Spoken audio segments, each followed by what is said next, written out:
What's going on, YouTube? Well, it's been a minute since I did a video on my H2, so I thought I'd do another quick video and a follow-up. I believe the last time I made a video was when I first got it, and I now have about 1,500 miles. Just did another oil change, although reading the manual, didn't have to do one for quite some time, but I've never heard of doing too many oil changes. I don't know whether you're talking about a car or motorcycle, but since I've had some time on the saddle, so to speak, I thought I'd do a quick review about some of the things I love and some of the things I don't. Start with, as I mentioned in my first video, just about everything you've read about the H2, its power, acceleration, they're pretty true. The bike accelerates extremely hard, and I would not recommend this particular motorcycle for any kind of a novice. You should definitely have some experience in riding motorcycles. The sitting position is okay. It's not extremely comfortable. I would not recommend it for any long trips. There may be some people that disagree, but on top of the fuel tank, the fuel you're going to use, I'm getting about 85-90 miles per tank, and that's taking it easy. So short trips, unless you plan on stopping quite a bit for fuel. One of the other things that I noticed also with talking about the fuel is the fuel gauge. It does have one, however, it only tells you how much fuel you've used, not what you have left.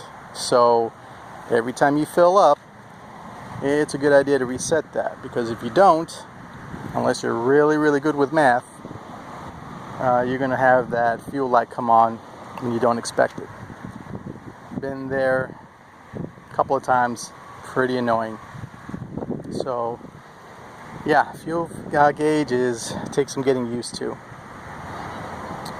The overall mechanics of it, the motorcycle, pretty solid. Haven't had any issues. I haven't read of any other H2 owners having any issues with their bikes. Kawasaki did a great job of essentially coming out with a totally brand new motorcycle with absolutely no issues. The looks, well, I personally like the way the bike looks. I've seen some people complain that, oh, it doesn't have a full fairing. Well, you know what? There's a reason for that. One of my biggest pet peeves with this motorcycle is it gets hot. Yeah, every motorcycle gets hot.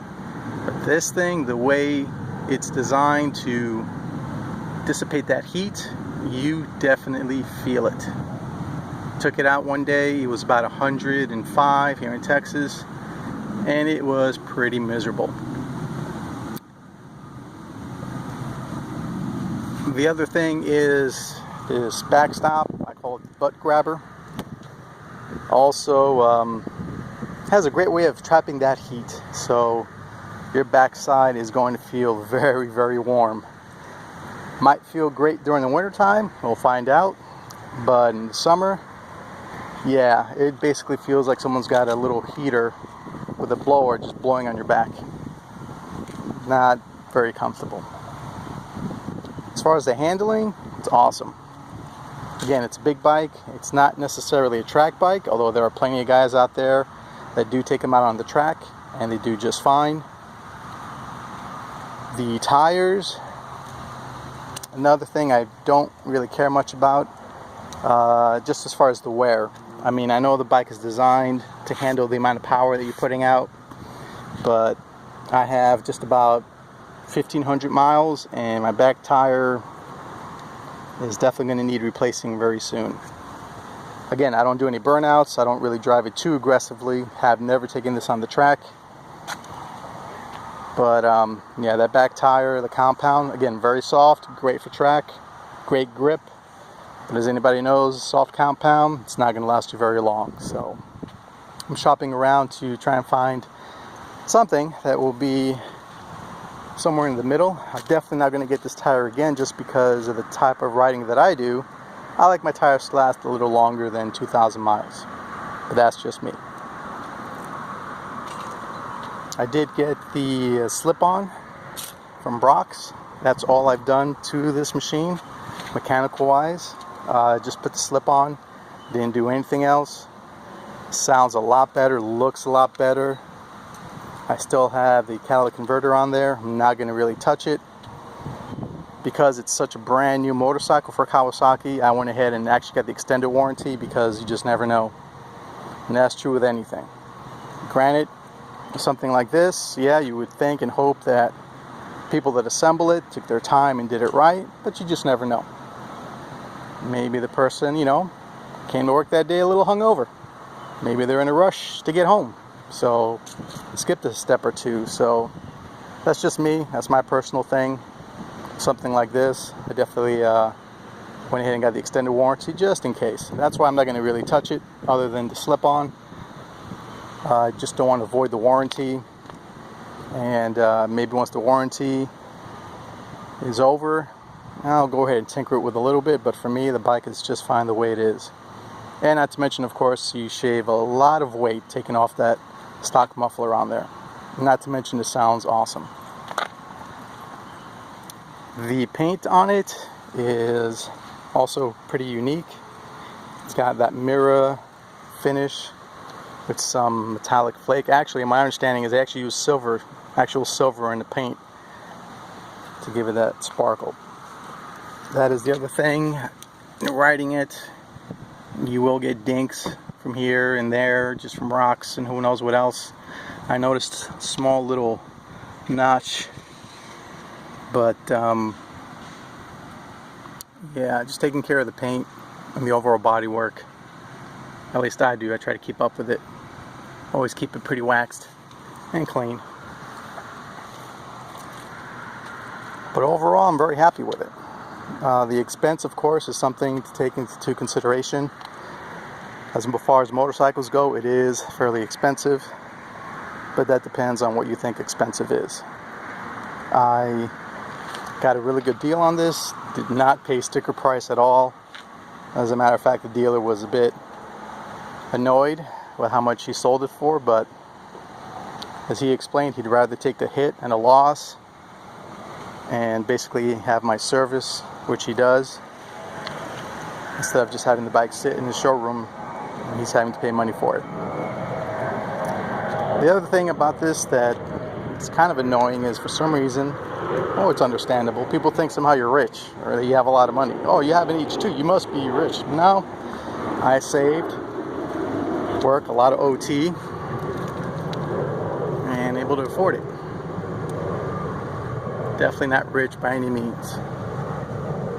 That's why I have had a lot of people ask me, well, are you going to do this? You should do this. I'm like, well, you know what? A lot of that takes money, which I really don't have. I've got other bills to take care of. But for right now, again, just with the slip-on, I'm quite happy. I would love for somebody to come up with a different seat. Again, this seat is okay. But after riding for a few hours, yeah, at least my butt gets a little sore. It's not like my Sergeant seat on my 14, which is just awesome, and I can sit on that thing all day and ride and be perfectly comfortable. Not so much with this particular seat. And I know I can go ahead and have one custom made, and I might do that in the future.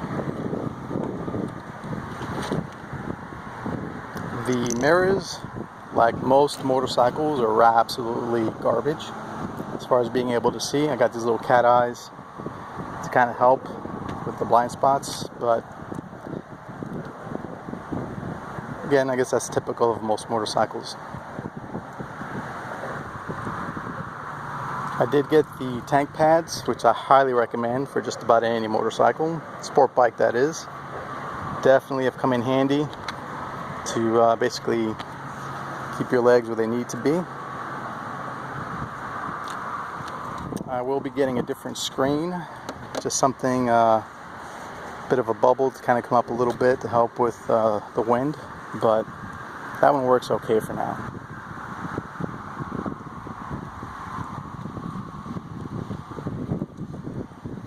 So my biggest complaint really is just the how hot it gets and how you feel that heat, and the gas mileage. I know it's a supercharged motorcycle, yada yada yada, but it would be nice to have a gauge that reads properly and not have to reset it every single time you fuel up. Yeah, it's nitpicky, but that's pretty much all I got.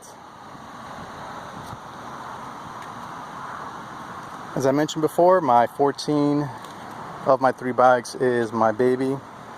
I love that bike the most. Not to say that I don't love this bike, but it's just not an overall something you want to take on a trip for a weekend somewhere. Oh, the insurance also. For any kind of particular sport bike, you definitely want to go shop around. I had a different insurance company when I first got this, and they were charging me for all 3 bikes and my vehicle almost a little over $4,000 a year. Needless to say, I didn't stick with that. I went ahead and did some more shopping, and now I have all 3 bikes and my vehicle properly insured for less than $1,000 a year. It's a big difference. So for you folks, go out there, shop. Doesn't really matter the company because it really depends on your location. So the company that I use may not be necessarily cheaper where you live. So that would be my biggest recommendation, is just shop, shop, shop. Go online, talk to different people in your area, see what kind they use. I wouldn't recommend using a no brand or a company that no one's ever heard of, just in the event that you do need them and you can't seem to reach them.